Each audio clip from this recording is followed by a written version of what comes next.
अब बच्चा पैदा होता है तो गायनेकोलॉजिस्ट कौन सी गलती करते हैं? स्क्रीनिंग बहुत ज़रूरी है और स्क्रीनिंग को करना ही चाहिए। और बिल्कुल गलत, हनी बिल्कुल नहीं देना चाहिए। बच्चे को 6 महीने तक तो केवल माँ का दूध देना चाहिए। तो बच्चों को जिस तरह 6 महीने हो गए, 6 महीने के बाद उसको कैसे खाने की तरफ लेके जाना चाहिए, क्या तरीका है? बहुत ज़्यादा फ़ायदा उन्हीं को होने वाला, पेरेंट्स को होने वाला, ग्रैंड पेरेंट्स को होने वाला। नहीं तो एक अपाहिज और अपंग बच्चा पैदा करने से। तो ये जो पैक्ड खाने मिलते हैं, जो कई ब्रांड के नाम से आते हैं, जो उनका क्या, उनमें क्या काफ़ी कुछ मात्रा में सही होता है या कुछ? पहला वैक्सीन वही है, पहला टीका वही है। नॉन वेज आपने बोला कि दे सकते हैं, तो किस एज से हम नॉन वेज शुरू कर सकते हैं और कैसे? बच्चे बच्चे हर फैमिली का, हर पेरेंट्स का, ग्रैंड पेरेंट्स का आंख का तारा होते हैं। और बच्चे जिनको ट्रीट करते हैं बच्चों को, वो बच्चों के डॉक्टर, पीडियाट्रिशियन, वो उनकी वैल्यू कितनी होगी, वो उनकी निगाह में, उस फैमिली की निगाह में कितनी वैल्यू रखते हैं, जो उनके बच्चों को ठीक रखते हैं, वैक्सीन देते हैं और उनको समय समय पर हिदायत देते हैं। तो इस तरह के बेशकीमती जो इंसान हैं पीडियाट्रिशियन, वो उनकी निगाह में और सबकी निगाह में बहुत इम्पॉर्टेंट है। और आज हमारे इस चैनल पर इसी तरह का एक हीरा, एक कोहिनूर डॉक्टर दिलीप झा के नाम से हैं, जो बच्चों के डॉक्टर हैं, जो करीब 35 से 40 साल तक उनका तजुर्बा है।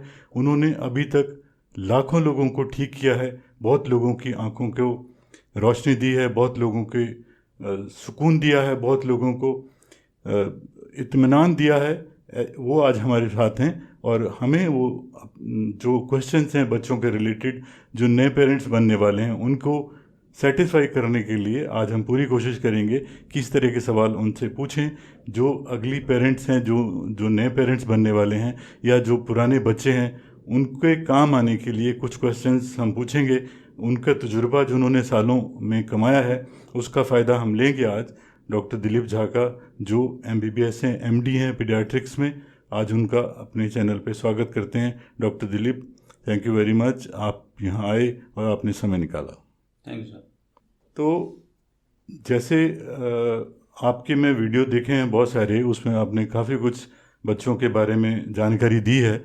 लेकिन एक जानकारी जो मुझे मिसिंग लगती है कि जो बच्चा जब पैदा होता है, पैदा होने से पहले ही जब माँ के गर्भ में होता है, तो मुझे लगता है पीडियाट्रिशियन का रोल तब से शुरू हो जाता है जब तक वो बच्चा 14 साल का नहीं हो जाता। तो ये बताइए कि जो गायनेकोलॉजिस्ट हैं या ऑब्स्टेटिशियन हैं, ऐसी कौन सी चीज़ है जो मिस करती हैं, जो आप एडवाइस करना चाहते हैं कि ऑब्स्टेटिशियन उन मदर को वो चीज़ करें जिससे कि बच्चे को और फ़ायदा हो? हाँ, ये सर आपने अच्छा क्वेश्चन पूछा है। ये जो हमारे ऑब्स्टेट्रिशियन होती हैं, जो लेडी डॉक्टर होती हैं, आजकल तो अच्छा ध्यान रखती हैं, काफ़ी इम्प्रूव हुआ है सर्विसेज। लेकिन फिर भी कुछ चीज़ मैं बताना चाहूँगा। जैसे कि स्क्रीनिंग होता है, ट्रिपल स्क्रीनिंग आजकल, क्वाड्रुपल स्क्रीनिंग, 4 टेस्ट होते हैं जो कि नॉर्मली सेकेंड ट्राइमेस्टर में होते हैं। तो उसको करने से बहुत फ़ायदा होता है। तो हालांकि कॉस्टली है, लेकिन फिर भी जेनेटिक असेसमेंट के लिए हम कोशिश करें सब बच्चे का हो प्रेगनेंसी के टाइम में। साथ साथ एक चीज़ और, जो कि वैक्सीन तो सारी गायनेकोलॉजिस्ट लगाती हैं, लेकिन मेरा सजेशन ये रहेगा जो कि अभी TD के बदले TDAP लगाएं। और दोनों डोज TDAP लगाएं, 2 डोज लगाना पड़ा तो, या फिर एक लगा हुआ पहले प्रेगनेंसी में तो एक डोज लगाएं। और साथ साथ फ्लू का भी लगना चाहिए। वैसे तो वैक्सीन कोविड का भी नहीं लगा हुआ तो लगाना चाहिए प्रेगनेंसी में। और साथ साथ आजकल RSV का भी वैक्सीन आने वाला है, वो भी प्रेगनेंसी टाइम में, उसके लिए तैयार रहें गायनेकोलॉजिस्ट। तो गवर्नमेंट की सप्लाई इनमें वैक्सीन में किस किस में है? क्या गवर्नमेंट हॉस्पिटल में ये सप्लाई है? मेरे समझ से गवर्नमेंट में TD वैक्सीन है। TD में टेटनस और डिप्थीरिया होता है, और लेकिन उनमें TDAP पर्टूसिस का नहीं होता। तो गवर्नमेंट से मैं अनुरोध होगा कि उनको भी पर्टूसिस भी उसमें इनकॉर्पोरेट करें, जिससे माँओं को और आने वाले बच्चों को फ़ायदा मिले। और यही सप्लाई है। और फ्लू और वैक्सीन नहीं है, कोविड मिल सकता है वहाँ। और ये जो स्क्रीनिंग के टेस्ट बताए हैं, हम्म। ये कॉस्टली होंगे शायद। हाँ, ये तो कॉस्टली हैं, लेकिन फिर भी जो अफोर्ड कर सकते हैं या गवर्नमेंट सेक्टर में अवेलेबल हो पाए तो काफ़ी लोगों को फ़ायदा होगा इससे।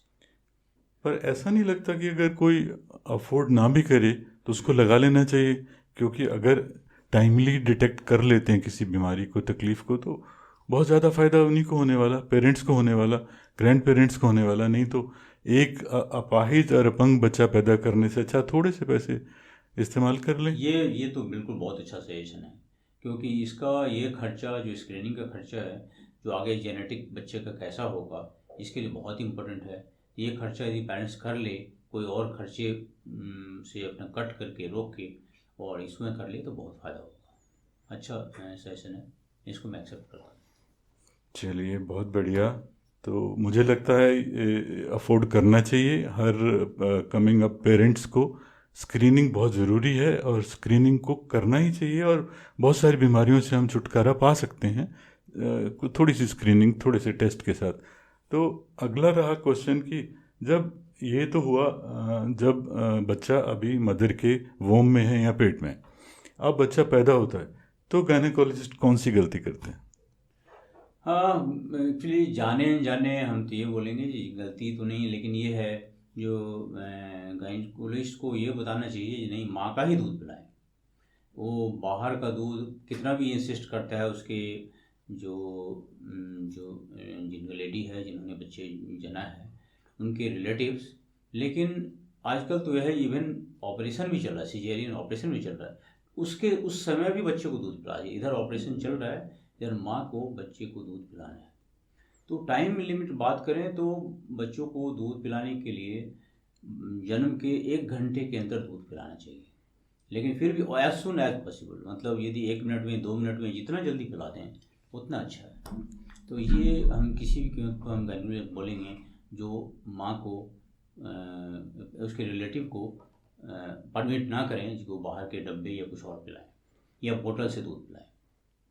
तो बच्चे को, मदर को इतनी जल्दी दूध आ जाता है? बिल्कुल, दूध तो प्रेगनेंसी के टाइम में ही शुरू हो जाता है। ओह। एक बार बच्चे जब दूध स्तन पे, छाती पे लगा पकड़ता है तो अपने आप दूध आने लगता है। तो वो दूध ऐसा भी है, सच तो हम ये बताएं उस दूध को कोलेस्ट्रम बोलते हैं। वो सच पूछिए तो हमारे लिए वो पहला वैक्सीन वही है, पहला टीका वही है, कि उसमें कई ज़िंदगी भर के बीमारियों की लड़ने की क्षमता होती है। तो सबसे अच्छा वैक्सीन है। और उसमें कई लोग सोचते हैं कि बहुत कम दूध होता है, पीला दूध होता है, इसको निकाल देना चाहिए, लेकिन वो काफ़ी कंसनट्रेटेड, रिच इन एनर्जी होता है और उसको लाने से बहुत फ़ायदा होता है। उसको ज़रूर पिलाना चाहिए, बाहर का दूध ना पिलाएं। कोलेस्ट्रम को मैंने कहीं पढ़ा था, सुना था कि उसको अमृत का नाम दिया गया, कि कोलेस्ट्रम जो बच्चे के लिए अमृत का काम करता है, वो अमृत ही इतना। है सर, अमृत। सच में ये अमृत ही है कोलेस्ट्रॉल तो। उसको माँ को ज़रूर पिलाना चाहिए। और जो सगे संबंधियों के लिए स्पेशल है, माँ तो पिलाना ही चाहती है, सगे संबंधियों रिलेटिव को बोलना चाहता हूँ मैं ये कि उसको ही पिलाएं, बाहर का दूध ना पिलाएं। उस डब्बे खर्चे, सर ने सही बोला, कि उस खर्चे को आप स्क्रीनिंग में लगाएं, कोई और खर्चे में लगाएं, लेकिन दूध के डब्बे और बोतल में ना लगाएं। जो बच्चा पैदा होता है, सब लोग कोई 500 रुपये देता है, 1000 रुपये देता है, मुझे लगता है वो कलेक्शन आप टेस्टिंग में लगा सकते हैं, बिल्कुल। वो फ़ायदा हो सकता है। एक बच्चे को और एक प्रथा है कि हनी दिया जाता है बच्चे को, शहद दिया जाता है, तो इसको क्या कहेंगे आप? बिल्कुल गलत, हनी बिल्कुल नहीं देना चाहिए। बच्चे को 6 महीने तक तो केवल माँ का दूध देना चाहिए। हनी रादर हार्मफुल हो सकता है। हनी में देखा गया है कि कई बार बॉट्यूलिन टॉक्सिन का मिलावट होता है, ओह। तो वो बच्चों के लिए जानलेवा हो सकता है। फ़ायदा तो छोड़िए, बच्चों के लिए जानलेवा हो सकता है। 1 साल तक या कई बार 2 साल तक बच्चों को हनी नहीं देना चाहिए, वो बच्चों के लिए जानलेवा हो सकता है। बॉट्यूलिन टॉक्सिन का काफ़ी उसमें देखा कंटेमिनेशन होता है, तो बच्चों के जान का खतरा हो सकता है। तो कोई हनी, कोई घूटी, कोई कुछ भी नहीं देना। सबसे बड़ा घूटी माँ का ही दूध है, माँ का दूध पिलाइए, वो कंप्लीट न्यूट्रिशन है अपने आप में। आजकल बच्चों को एक विटामिन डी देते हैं जो उसकी कमी होती है, बस, नहीं तो माँ का दूध। अच्छा। तो ये 6 महीने तक आपके अनुसार माँ का दूध काफ़ी है आपके अनुसार? तो बच्चे को माँ का दूध देना चाहिए और उसके साथ उसके सारे न्यूट्रिएंट जो भी कार्बोहाइड्रेट्स और प्रोटीन वोटीन सब कुछ पूरा हो जाता है आपके अनुसार। तो चलिए मान लेते हैं ये बात अच्छी होगी, क्योंकि आपका बहुत सारा तजुर्बा है, आप गलत तो क्यों कहेंगे। एक और बताइए कि पानी पीने की बात करते हैं, मैंने ये सुना है कि पानी नहीं देना चाहिए, कब तक नहीं देना चाहिए? ये बिल्कुल सही मैं बताया, जो कि 6 महीने तक जो बच्चों को पानी देने की जरूरत नहीं होता है। माँ के दूध में कंप्लीट पानी और जितने भी न्यूट्रिएंट्स हैं कंप्लीट होते हैं। तो इवन कितनी भी गर्मी क्यों नहीं चल रही हो बाहर, लेकिन माँ का दूध जो है उसको पूरा कर देता है। माँ की दूध पिलाइए। यदि कोई बीमारी है, कोई परेशानी है, कोई बुखार है, कोई और परेशानी है, तब की बात अलग है, वो आपके जो डॉक्टर हैं जो एडवाइस करें उसको फॉलो कीजिए। लेकिन यदि कोई परेशानी नहीं है तो माँ का दूध 6 महीने तक कंप्लीट पानी, खाना सब कुछ प्रोवाइड करता है। आपको कुछ भी अलग से देने की जरूरत नहीं है। तो जब एक जी जी। एक चीज़ मैं और बताना चाह रहा हूँ, माँ का दूध केवल 6 महीने तक नहीं पिलाना, कम से कम 6 महीने पिलाना, लेकिन बेटर है उसको 2 साल तक पिलाना चाहिए। और एक चीज़ और है ये कि इसका कोई अपर लिमिट नहीं है, 2 साल के बाद भी पिला सकते हैं, लेकिन 2 साल तक तो पिलाना ही चाहिए मदर को अपना दूध। ये सही कहा आपने, लिमिट तो नहीं है। मैं एक राजस्थान की एक शादी अटेंड किया था, तो उसमें जो दूल्हा था उसकी माँ ने उसको घोड़ी चढ़ते वक्त दूध पिलाया था। तो ये आपकी बात सच है कि इसकी कोई लिमिट नहीं है, माँ है वो आपको पैदा होने से लेकर आपकी शादी होने तक दूध पिला सकती है, बिल्कुल सही बात है। चलिए अब वापस आते हैं, जो लैक्टेटिंग मदर, जो माँ दूध पिलाती है, तो ये सुनने में आता है कि माँ ने चने खा लिए थे, बच्चे के पेट में दर्द हो गया, माँ ने ये खा लिया था तो बच्चे को ये तकलीफ़ हो गई, माँ ने बाल गीले में बाहर निकल गई तो उसको बच्चे को जुकाम हो गया। इसके बारे में कितनी सच्चाई है? ये बिल्कुल सच नहीं है। हमने देखा है कि ज़्यादातर जो सगे संबंधी होते हैं या घर के बुजुर्ग होते हैं, माँ को ज़्यादातर खाना बंद करने की हिदायत देते रहते हैं। जब खाना ही नहीं देंगे तो माँ को तो और खाना ज़्यादा चाहिए, उनको ज़्यादा प्रोटीन चाहिए, ज़्यादा एनर्जी चाहिए। जो मिल्क में हाई कैलोरी रिक्वायरमेंट होता है, तो ज़्यादा एनर्जी चाहिए, ज़्यादा प्रोटीन चाहिए, आयरन चाहिए। तो सबको कवर करने के लिए और खाना ज़्यादा देना चाहिए। और इस सब से बाल गीले करने, माँ के बाल गीले करने से, माँ के काम करने से, पानी छूने से, ऐसा भी बोलते हैं पानी छू लिया तो बच्चे को हो गया, इस सब से कुछ नहीं होता। कुछ एकाध केस में ऐसा है जिसमें कि बच्चे को दूध का प्रॉब्लम होता है, उस केस में रेयरली ऐसा होता है, बहुत ही रेयर, जो कि माँ को गाय या भैंस का दूध कुछ दिन के लिए बंद करते हैं। लेकिन 99.99 में ऐसा कुछ भी करने की जरूरत नहीं है।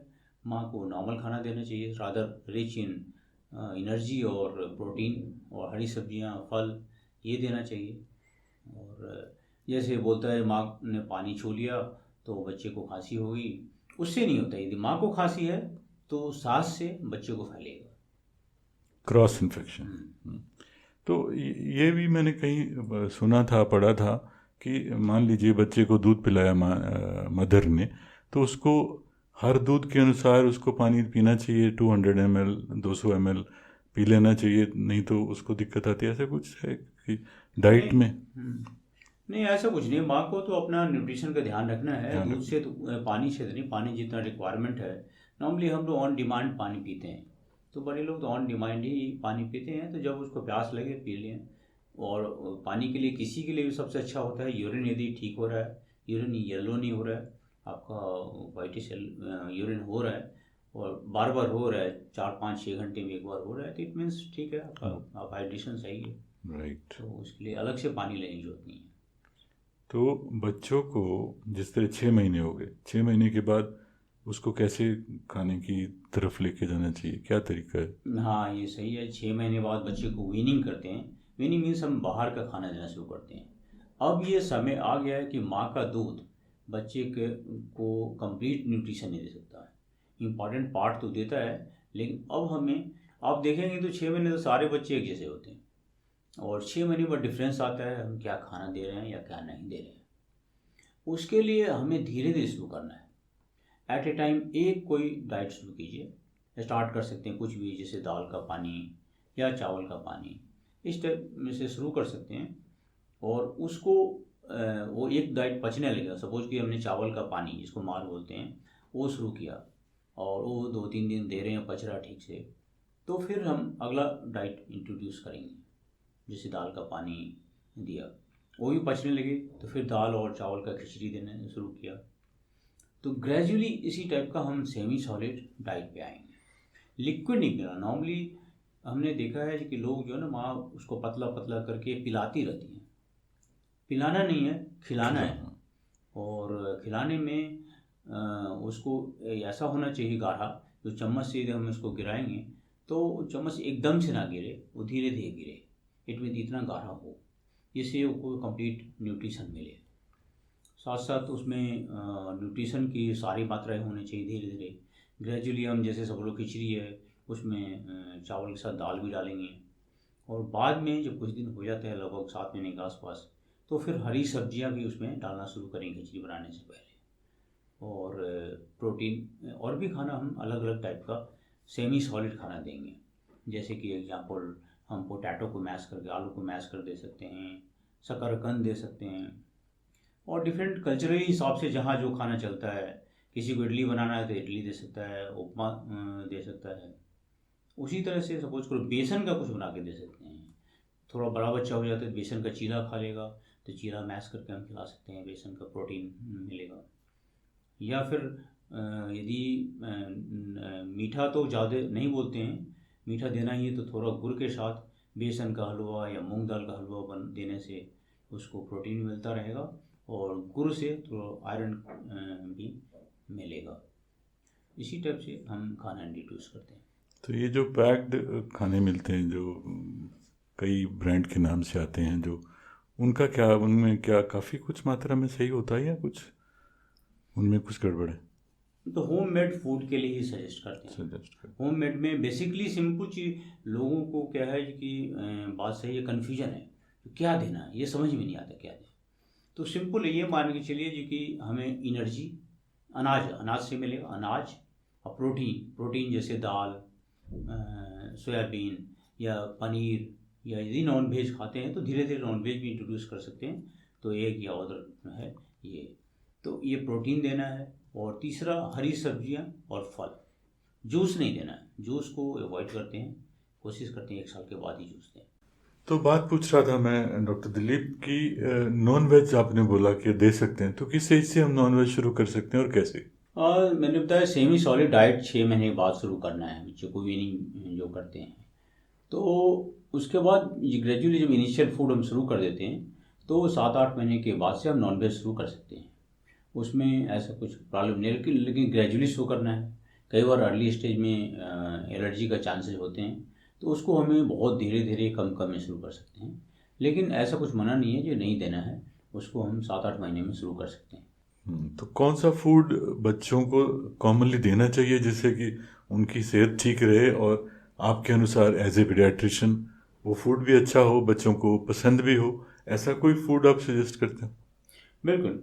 एक्चुअली जो बच्चे को जो हम फूड बनाते हैं घरों में, वो बच्चे खाना नहीं चाहते। इसका कारण यही है, जो उसको टेस्टी नहीं बनाते। नॉर्मली बाहर के फूड क्या टेस्टी होते हैं, उनको बनाया जाता है खूब तेल डाल के, मैंने आप पता नहीं पाम ऑयल क्या ऑयल डालते हैं, और प्रिजर्वेटिव मीठा स्वीट्स डाला रहता है, वो तो बच्चों को अच्छा लगता है। लेकिन घर में मेरा सजेशन ये है, ये सब जस्ट एग्जांपल बता रहा हूँ मैं, चावल दाल और उसमें सारे सब्जियां, घर में आपको जो भी सब्जी हो, बच्चे के लिए एक्स्ट्रा मेहनत करने की ज़रूरत नहीं है। अब घर में जो भी सब्जी है, आलू है, प्याज है, भिंडी है, साग है, वट जो भी है सब डालिए और उसको कुकर में आप गला दीजिए। जब गल जाता है, खिचड़ी बन गया, उसमें तेल या घी का तड़का लगाइए। 1 चम्मच तेल या घी का तड़का लगाइए, और नमक कम से कम डालिए। नमक छोटे बच्चों को जितना कम दे उतना अच्छा है। और फिर उसको टेस्टी लगेगा। टेस्ट तो थोड़ा सा फैट मिलेगा तो उसे टेस्ट आएगा, तो फिर खाएगा। उतना हम फैट दे सकते हैं बच्चों को, और उसको खिलाइए तो खाएगा बच्चा। आपको बाहर का जो फूड है डब्बे का, वो नहीं लेना पड़ेगा, और बच्चे ज़्यादा हेल्दी रहेंगे, और सारे कंपोनेंट मिल जाएंगे। दाल से प्रोटीन मिल जाएगा, चावल से कार्बो एनर्जी मिल जाएगी, और सब्जियां से विटामिन्स मिल जाएंगे। राइट। तो ये वाली जो चीज़ है कि घर पे ये सारी चीज़ें घर पे बनाई जा सकती हैं। और मेरे घर में मेरा ग्रैंडसन है, उसके लिए जो फूड बनाया जाता है वो सिंपल इतना कि पहले तो जैसे छोटा था, जो 6 7 8 महीने का था, तो उसके लिए घर में जो राइस दाल और मखाने और ड्राई फ्रूट मिला के रोस्ट करके उनको ग्राइंड करके और दूध में मिला के दिया जाता था। वो काफ़ी अच्छा रहा। जैसे वो बड़ा हुआ, वो 1.5 साल के करीब का है, तो जैसे आपने बोला कि प्रोटीन प्रोटीन के लिए उसको बेसन होना चाहिए, तो बेसन को पकौड़े बना के और चीला बना के वो मज़े में खाता है। तो ये मुझे लगता है कि जो जिस फैमिली में जो खाया जाता है उसको उसी तरह उसको बच्चों के अनुसार उसको चेंज करके और फूड बनाया जाए। मान लें हम साउथ इंडिया में रहते हैं तो वहाँ इडली खाई जाएगी, तो इडली खराब नहीं है, बहुत अच्छी चीज़ है। इडली के अंदर भी प्रोटीन भी हैं, कार्ब्स भी हैं और ठीक ठाक है। इसी तरह उसके अंदर अगर जिस भी स्टेट में है, जिस भी जगह पर आप रहते हैं, जो फूड आप खाते हैं उसको अब बच्चों के हिसाब से चेंज करके और बना दें और बच्चा उसको मज़े में खाएगा। तो ये तो हुआ फूड का। और मदर के लिए डॉक्टर साहब ने बताया कि थोड़ा अच्छा डाइट लेना चाहिए, बढ़िया उसमें एनर्जी ज़्यादा होनी चाहिए, 600 700 कैलोरी जितनी रूटीन में लेती थी उससे ज़्यादा होनी चाहिए, जिससे कि उसको दूध देने में कोई दिक्कत ना हो और उसकी अपनी सेहत भी मेंटेन रह जाए। तो अब हम आते हैं वैक्सीन पे, जो मेरे ख्याल सबका बड़ा इंटरेस्ट होता है कि बच्चों को वैक्सीन दी जाए, बच्चों को कब वैक्सीन दी जाए, कौन सी दी जाए और किस तरीके से दी जाए।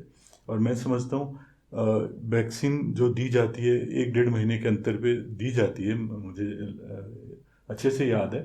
और ये एक तरीका भी है अपने बच्चे को पीडियाट्रिशियन के पास ले जाने का, और उसको एक चेकअप हो जाता है, ये मालूम दे जाता है कि वो बच्चा अदरवाइज उसकी सेहत कैसी है। तो पीडियाट्रिशियन को ये ज़्यादा समझ है कि किस वक्त क्या करना है। तो मुझे लगता है डॉक्टर दिलीप, अब आप बतलाएं कि वैक्सीन जो है वो कैसे कैसे आप देते हैं। पहले तो मैं ये बताना चाहूँगा जो कि वैक्सीन बहुत ही ज़रूरी है हमारी इम्यूनिटी को बूस्ट करने के लिए। हमारी इम्यून से हम बोलते हैं, इम्यूनिटी की बात करते हैं, बहुत सुना होगा ये इस खाने से इम्यूनिटी बढ़ता है, इससे बढ़ता है। वैक्सीन से अच्छा इम्यूनिटी बढ़ाने का कुछ भी नहीं है। एक जो मैंने बताया था बच्चे के लिए कोलोस्ट्रम जो था माँ का, और उसके बाद नंबर आता है वैक्सीन का। तो वैक्सीन बहुत ही यूज़फुल है। उसका तो आजकल जन्म के दिन से ही वैक्सीन शुरू हो जाता है। 24 घंटे के अंदर बीसीजी जो टीबी के लिए लगता है, हेपेटाइटिस बी जो खूनी पीलिया के लिए लगता है, और पोलियो ड्रॉप, ये 3 वैक्सीन 24 घंटे के अंदर शुरू हो जाता है, लग जाना चाहिए। तो ये है। इसके बाद नेक्स्ट शेड्यूल आता है 1.5 महीने, 2.5 महीने और 3.5 महीने में।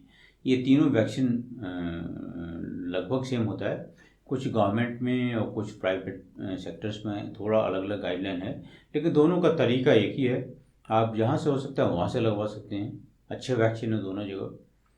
तो इसमें डीपीटी को कवर करते हैं, 6 बीमारियों के लिए करते हैं बेसिकली। उसमें डीपीटी 3 हो गया, डीपीटी डिप्थीरिया, कुकुर खांसी और टेटनस।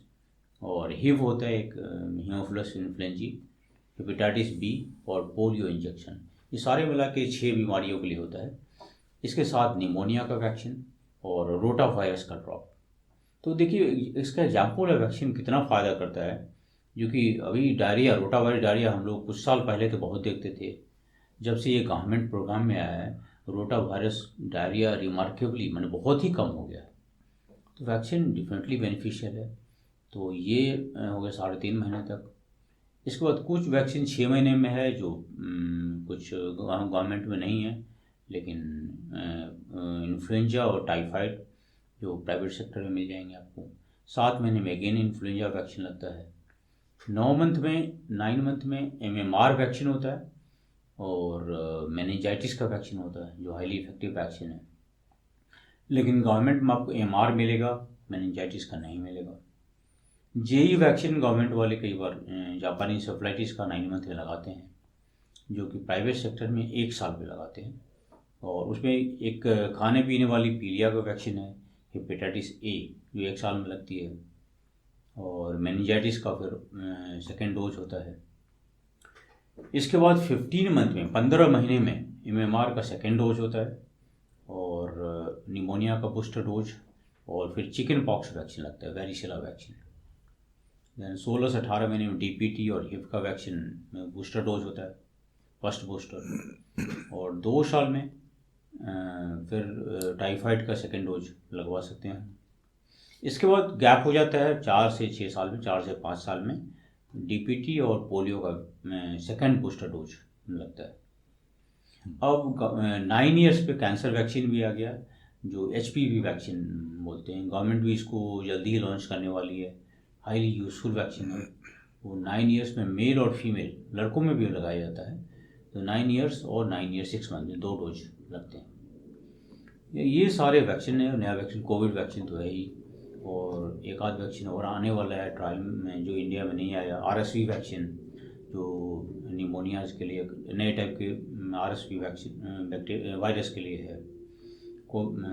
और भी डेंगू वैक्सीन और कई वैक्सीन का ट्रायल चल रहा है, जो फ्यूचर में आने वाला है। तो ये जितनी वैक्सीन है, आयुष्मान भारत, क्या इसमें भी है ये इंक्लूडेड? गवर्नमेंट में नहीं, अब उसमें आयुष्मान भारत में वैक्सीन तो नहीं है मेरे समझ से। उसमें तो वैक्सीन नहीं आता, उसमें तो ट्रीटमेंट का होता है। वैक्सीन गवर्नमेंट सेक्टर में है जो फ्री है। तो कुछ वैक्सीन तो सारे स्टेट्स में लगते हैं, कुछ स्टेट ने अलग अलग भी कर रखा है। कुछ वैक्सीन कुछ स्टेट में हैं, कुछ नहीं है। तो ये बहुत सारे वैक्सीन अब गवर्नमेंट सेक्टर में भी कवर हो रहे हैं। तो जिसको एफोर्डेबिलिटी प्रॉब्लम है, हम तो सजेस्ट करेंगे जो वैक्सीन गवर्नमेंट सेक्टर में लग सकता है वहाँ लगवा लीजिए। और जो नहीं लगवा सकते वैक्सीन, जो कुछ वैक्सीन वो आप बाहर से लगवा परचेज सकते हैं। करके। Correct correct. वैक्सीन लगाना सच में बहुत ज़रूरी है, और बहुत सारी बीमारियां हिंदुस्तान से निकाल दी गई हैं। उसमें स्मॉल पॉक्स होती थी, जब हम बच्चे थे तो हम लोगों को लगाई जाती थी, यहाँ पे लगाई जाती थी और बड़ी पेनफुल होती थी, बहुत ज़्यादा पेन होती थी। फिर यहाँ पे भी लगाते थे। तो इस तरह स्मॉल पॉक्स चला गया, और देखते देखते आप लोगों ने पोलियो को भी भगा दिया हिंदुस्तान से। उसमें बहुत लोगों ने मदद करी।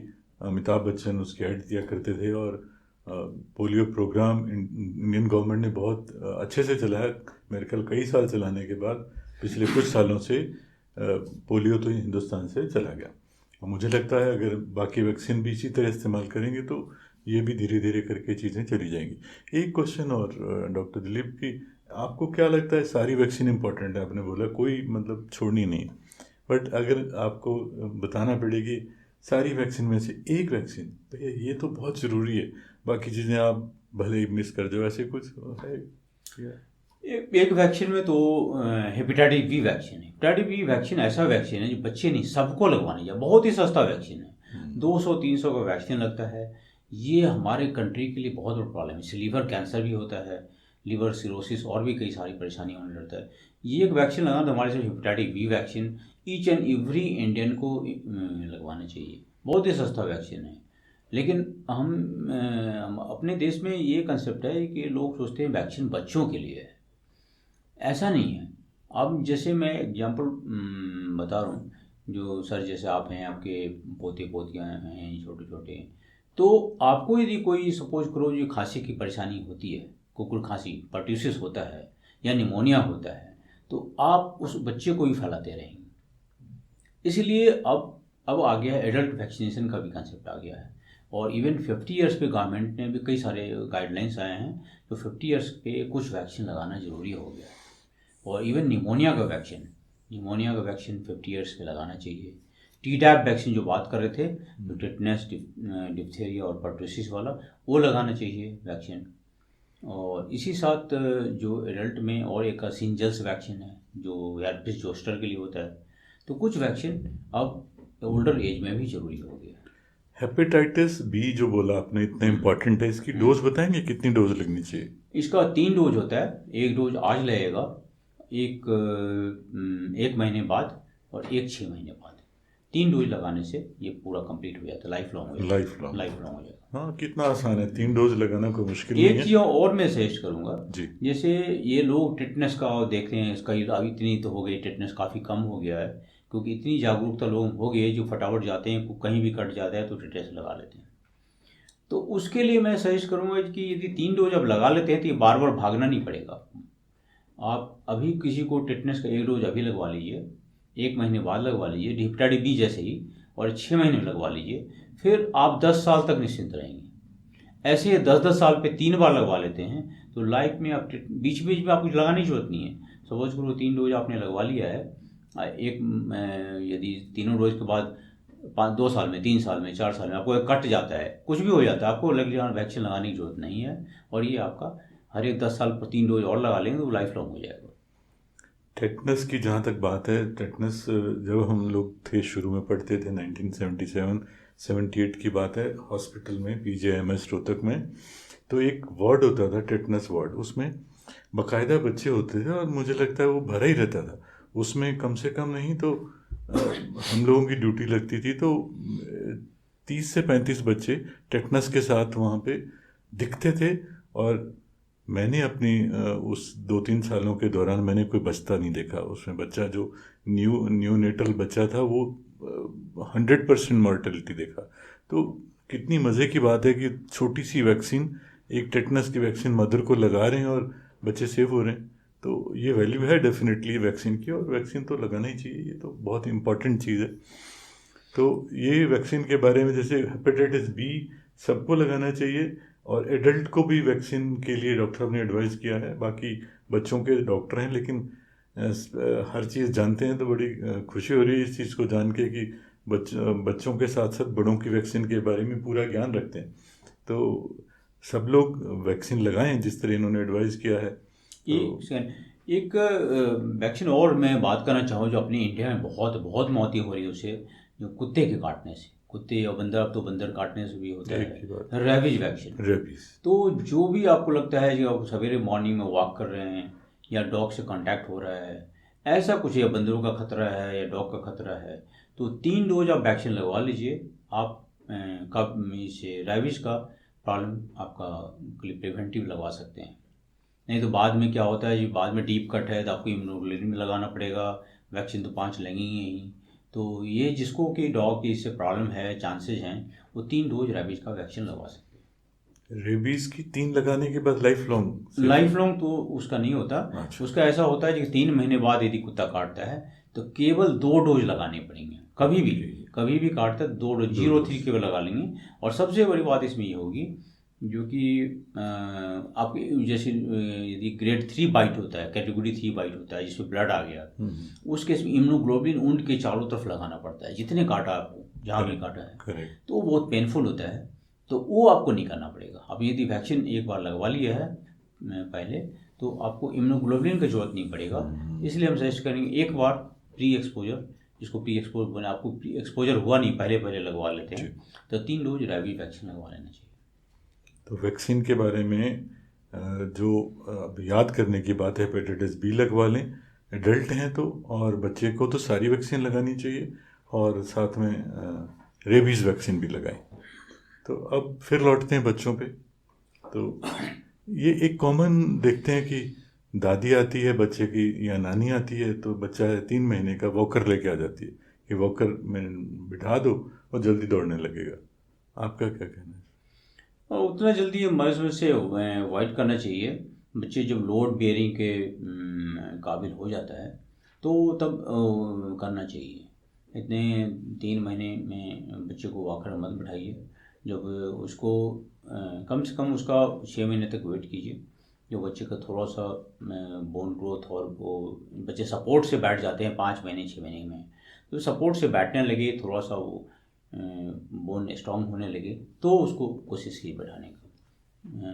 तो वॉकर को यूज़ कर सकते हैं? कई बार मैंने कहीं पढ़ा था कि वॉकर यूज़ करने से कोई प्रॉब्लम आ जाती है बच्चों को। नॉर्मली अवॉइड करना चाहिए। नॉर्मली अपने आप यदि करे तो ज़्यादा अच्छा है। वॉकर में कई बार वो प्रॉपर सपोर्ट नहीं मिल पाता, उसको नेचुरली अपने आप उसको बैठने दीजिए, अपने आप पकड़ के पहले उठना सीखने दीजिए, और फिर अपना ग्रेजुअली चलने दीजिए, वो अच्छा है। डॉक्टर दिलीप, आपने बताया कि वॉकर को प्रेफरेबली यूज़ नहीं करना चाहिए, लेकिन ये मार्केटिंग की स्ट्रेटजी है, इसको बड़े फैंसी दिखाई देते हैं, और पेरेंट्स जो बनते हैं नए नए, या दादी नानी बनती हैं नई नई, तो उनकी इच्छा होती है कि वॉकर ले जाऊं या प्रैम ले जाऊं या कुछ ले जाऊं, और शायद इसलिए ये इस्तेमाल किए जाते हैं।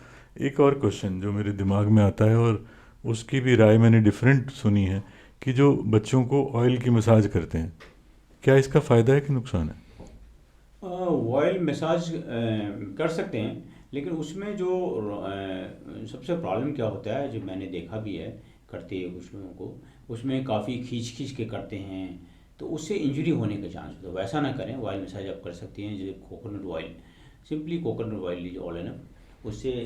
लेकिन माँ करे तो बेटर है, जैसे माँ को बच्चे का एक बॉन्डिंग होता है, बातें करें उसमें, तो ऑयल उतना फ़ायदा ना भी करे, बॉन्डिंग वो होगा माँ का। और धीरे धीरे लगाएं। और सबसे बड़ा रिस्क ये होता है जो उस समय बच्चे को ठंड लगने का चांस होता है, क्योंकि रूम यदि वार्म नहीं है और बच्चे को कपड़े हटा के आप ऑयल मसाज काफ़ी देर तक कर रही हैं, तो बच्चे को कोल्ड इंजरी हो सकता है। इसलिए ऑयल से जितना फ़ायदा नहीं होगा और उतना उसको नुकसान हो जाएगा। तो इसलिए यदि ठंड रूम आपको प्रॉपर वार्म नहीं है तो मत करें। यदि रूम वार्म है, टेम्परेचर ठीक है, तो फिर और कोशिश करें जल्दी जल्दी करें, इतना टाइम खुला मत रखें कपड़े में, और 5 मिनट के अंदर मसाज लगा दें। और बहुत ही ज़ोर से ना करें, आराम आराम से मसाज कर सकते हैं, और उसके बाद अब नहला सकते हैं बच्चे को। कोशिश ये पहले मसाज करके फिर नहलाएं, जो उसका जो पोर्स है, जो जो वो ऑलरेडी खुला रहे। जैसे बाद नहलाने के बाद यदि ऑयल लगाते हैं तो वो पोर्स ऑलरेडी क्लोज हो जाता है, तो मुझे नहलाने से पहले ही, पात दिलाने से पहले ही उसको मसाज करें। तो ऑयल मसाज कर सकते हैं डेफिनेटली, उसमें कोई नुकसान नहीं दिखता, लेकिन प्रिकॉशंस के साथ करना है। एक मैंने और भी कहीं पढ़ा था कि skin to skin contact father भी करे तो बच्चे को ज़्यादा कॉन्फिडेंस होता है, ऐसा कुछ है क्या? ये बिल्कुल अच्छा है। ये तो आप एक्चुअली बोलते हैं पावर ऑफ हग या power of contact. Skin always beneficial है। स्किन कांटेक्ट आप देखते हैं, कभी भी किसी से अपनापन होता है तो हम उसको टच करते हैं, तो टच से ऑलरेडी अपनापन बढ़ता है, एक कांटेक्ट बढ़ता है। तो डिफरेंटली फादर को, मदर को उसको कांटेक्ट में होना चाहिए। और स्किन टू स्किन को अब तो एक कंगारू मदर केयर सिस्टम बोलते हैं, तो माँ के ओपन स्किन से बच्चे को अटैच करके शुरू शुरू से उसे वार्मिंग भी मिलता है और एक अपनापन मिलता है। तो बहुत पेरेंट्स को ये करना चाहिए और टच बढ़ाना चाहिए, डेफिनेटली यूज़फुल है। तो जादू की झप्पी जो था बिल्कुल वो वही है, जादू की लॉजिकल है, बिल्कुल। आज भी लॉजिकल है, बच्चों में तो ज़्यादा। हम्म। ये बड़ी बढ़िया बात है। एक और आप अपने प्रैक्टिस में देखते होंगे बच्चे काजल लगाते हैं, सुरमा लगाते हैं, इसके बारे में आपकी क्या राय है?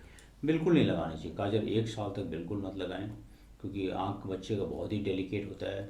उसमें काजल लगाने से कुछ जो कॉर्नियल डैमेज हो सकता है।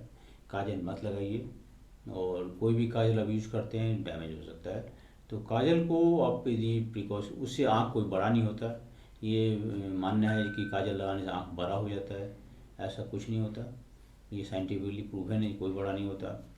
और नज़र बचाने के लिए यदि सिंबॉलिक है तो आप कहीं भी सिर के ऊपर, स्काल्प पे कहीं भी लगा दें, लेकिन आँख के अंदर ना लगाएं काजल, आँख में ना लगाएं। अगर बड़ा करने के लिए फिर तो सारे नॉर्थ ईस्ट इंडियन जितने हैं वो काजल लगा के अपनी आंखें बड़ी कर सकते हैं, बट ऐसा कुछ होता नहीं है। और डेफिनेटली उसके कोई फ़ायदा नहीं, बहुत सारे नुकसान हो सकते हैं। तो डेफिनेटली काजल, सुरमा ये नहीं लगाना चाहिए, इसमें कोई शक नहीं है। आपने कोई कोरोना वैक्सीन का साइड इफ़ेक्ट देखा?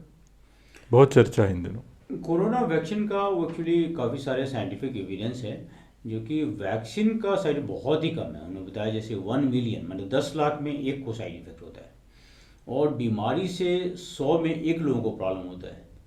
तो ऑटोमेटिकली यदि कोई को यदि वैक्सीन नहीं लगवाते तो कितने ज़्यादा लोगों को प्रॉब्लम होती। आप सोचिए 100 में एक को प्रॉब्लम होता, और ऐसे वैक्सीन से ऑलमोस्ट 10 लाख में एक को प्रॉब्लम होती है।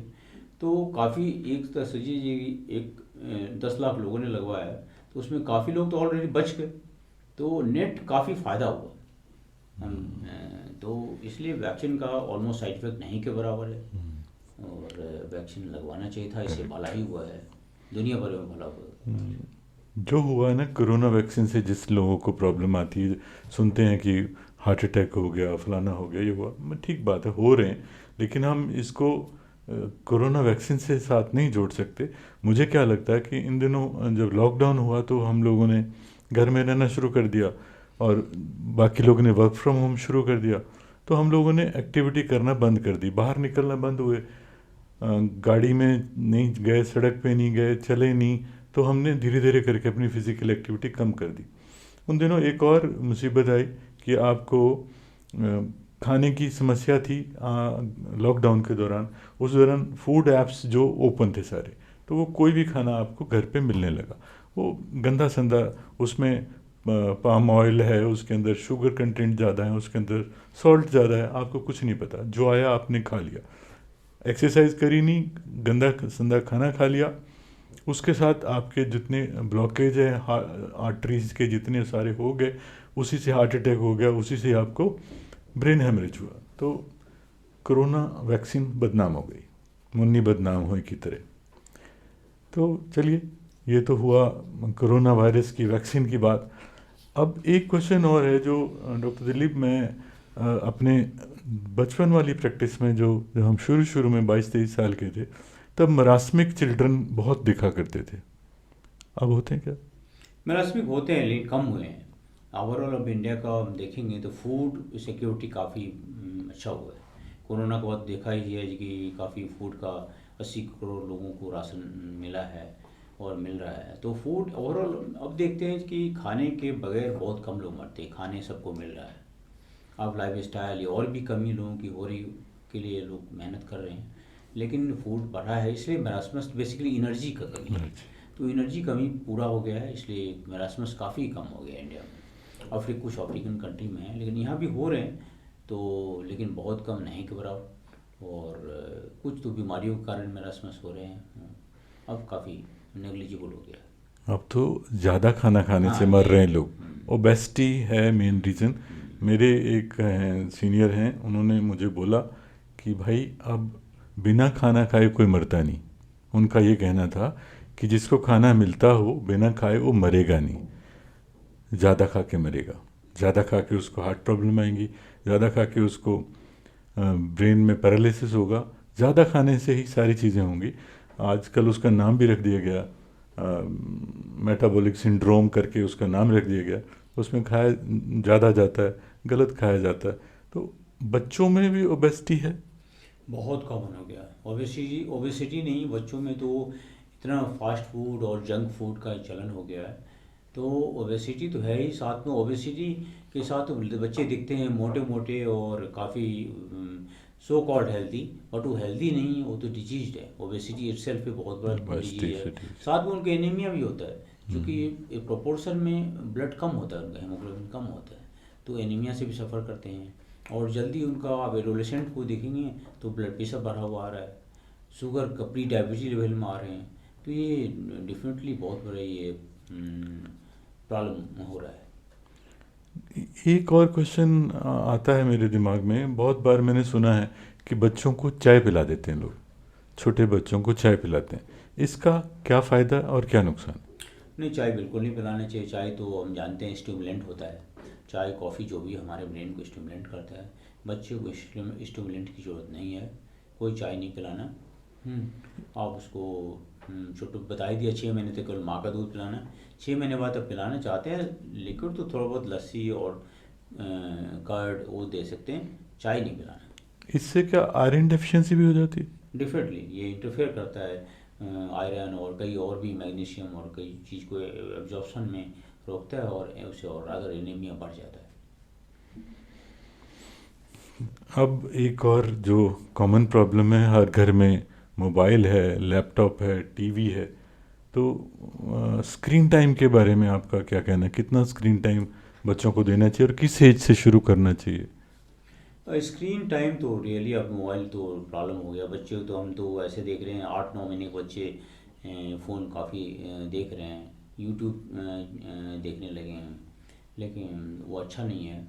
तो बच्चे को तो हम तो सजेस्ट करेंगे 2 साल से पहले स्क्रीन टाइम ना दें, और 2 घंटे से ज़्यादा स्क्रीन टाइम नहीं होना चाहिए, प्रेफरेबली 1 घंटे। और जो जो बड़ा बच्चा हो जाता है तो उसको 2 घंटे, उस 2 घंटे से ज़्यादा नहीं, क्योंकि इससे अकेलापन बढ़ गया बच्चों में, ऑटिज्म का प्रॉब्लम बढ़ गया काफ़ी। बच्चे चूँकि मिक्स नहीं हो रहे हैं, तो और जो ऑटिज्म पहले बीमारी सुनते नहीं थे हम लोग, और बहुत ही कॉमन बीमारी हो गई। और तो इसलिए स्क्रीन टाइम को कम करना चाहिए। पर जो पेरेंट्स हैं वो बोलते हैं कि जी बच्चा खाना ही नहीं खाता उसके बिना, तो फिर उसके साथ बच्चे को तो खाना खिलाना भी नहीं चाहिए, वो खाना तब भी नहीं खाएगा। हम लोग पेरेंट्स को बोलते हैं कि आप टीवी दिखा के, फ़ोन दिखा के खाना मत खिलाइए उसको। एक्चुअली होता क्या है, बच्चों को हम थोड़े थोड़े पे खिलाने की कोशिश करते हैं, हर एक चाहते हैं 15 मिनट आधे घंटे में कुछ न कुछ खाए। ये नहीं करना, उसको फूड के बीच में जो बड़ा बच्चा हो जाता है, छोटे बच्चे छोड़ दे 6-7 महीने 8 महीने बच्चों को, यदि 1 साल के ऊपर बच्चा है तो उसको खाने के बीच में 3 से 4 घंटे गैप रखें, उसको नेचुरल एपिटाइट भूख लगने दीजिए, फिर आपकी बात सुनेगा वो। फिर आप जो खाना देंगे वो खाएगा, सब्जियां खाएगा, फ्रूट्स खाएगा, फल खाएगा। नहीं तो वो क्या करेगा, वो वही डिमांड, जंक फूड का डिमांड भी करेगा, बोलेगा फ़ोन दिखाओ, फिर ये टीवी दिखाओ। यदि उसको भूख ही नहीं लगा वो आप खिलाने की कोशिश कर रहे हैं तो ऑटोमेटिकली यही होगा। यदि उसको भूख लगने दीजिए, तेज़ भूख लगने दीजिए, फिर उसको आप वही खाना खिलाइए जो उसके लिए फ़ायदेमंद है, और कोई फ़ोन और टीवी मत दिखाइए। कोई आपके साथ ऐसे इंसिडेंट्स हुआ हो जो आपको लगता हो किसी बच्चे के पेरेंट्स ने कुछ ऐसा किया हो जो आपको लगता है बहुत ही वियर्ड, बहुत ही ख़राब, जो आपने सोचा भी ना हो, ऐसा कोई आपका ओपीडी में या एडमिशन के दौरान ऐसा कोई पेशेंट उनके साथ कि बस ये क्या कर दिया यार, ये तो कोई नहीं करता, तो ऐसा कोई किसी बच्चे के साथ कर दिया हो, किसी ने पेरेंट्स ने कुछ ऐसा खिला दिया हो, कुछ ऐसा कोई ऐसी हाँ, याद? ऐसे होते हैं कई बार पेरेंट्स जो है एक्चुअली बच्चे को बहुत ही खराब खराब गालियाँ बोलते भी हैं और सिखाते हैं, ये करते हैं, पिटाई भी करते हैं। हमने इसकी ज़रूरत नहीं है, आप उसको दूसरे तरीके से भी डिसिप्लिन कर सकते हैं, और उसको आप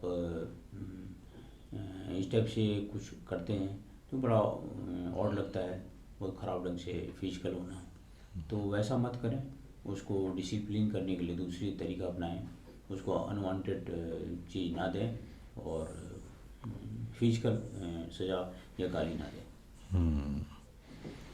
सच में बहुत इंटरेक्शन बढ़िया था, आपने बहुत सारी चीज़ें हमारी बताई, और मुझे लगता है जो पेरेंट्स बनने वाले हैं या कोई पेरेंट्स बन चुके हैं और जो बच्चों के लिए वरिड हैं और बच्चों के लगता है कि और उनको कुछ और जानकारी चाहिए, आज मुझे लगता है काफ़ी चीज़ें हमने कवर करी हैं, और जो उनके सारे क्वेश्चंस हैं दिमाग में थे वो ये सारे हमने क्वेश्चन इसलिए बनाए कि जो हमने डे टू डे प्रैक्टिस में देखा गया वही क्वेश्चन बनाए गए, और उनका आंसर दिया डॉक्टर दिलीप ने बड़ा छोटे छोटे शब्दों में, बड़े साफ शब्दों में चीज़ों को क्लियर किया। और इसके बारे में कोई क्वेश्चन आप लोगों का हो तो आप ज़रूर जाके उसमें कमेंट बॉक्स में लिखें और आंसर किए जाएंगे।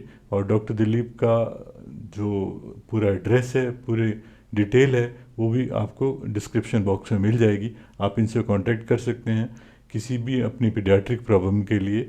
और पीडियाट्रिक क्या, ये तो बहुत कुछ जानते भी हैं, एडल्ट की वैक्सीन के बारे में इन्होंने जो बताया है वो सच में आंखें खोल देता है कि एडल्ट को भी वैक्सीन लगानी चाहिए, जो एक एक्सेप्टेड मोड नहीं है। तो डेफिनेटली आप इनको कभी भी मिल सकते हैं, आप इनकी डिटेल मैं आपको नीचे डाल दूंगा, और इस टॉक के बारे में आपका कोई क्वेश्चन तो ज़रूर लिखें, और हमें अपना कुछ और कहना चाहते हों कि किसी और टॉपिक के बारे में बात करना चाहते हैं तो भी जाके कमेंट बॉक्स में लिखें, और लाइक ज़रूर करें, बहुत मेहनत की है हमने इस पर। और अगर पसंद आया हो तो शेयर कर लें अपने दोस्तों के साथ, और अभी तक सब्सक्राइब नहीं किया तो ज़रूर सब्सक्राइब कर लें। डॉक्टर दिलीप आप आए, थैंक यू वेरी मच, धन्यवाद। और इसी तरह आप प्रेम बनाए रखिए, हो सकता है हम आपको फिर बुलाएंगे, और आपने समय निकाला उसके लिए बहुत बहुत धन्यवाद। Thank you sir. Thank you.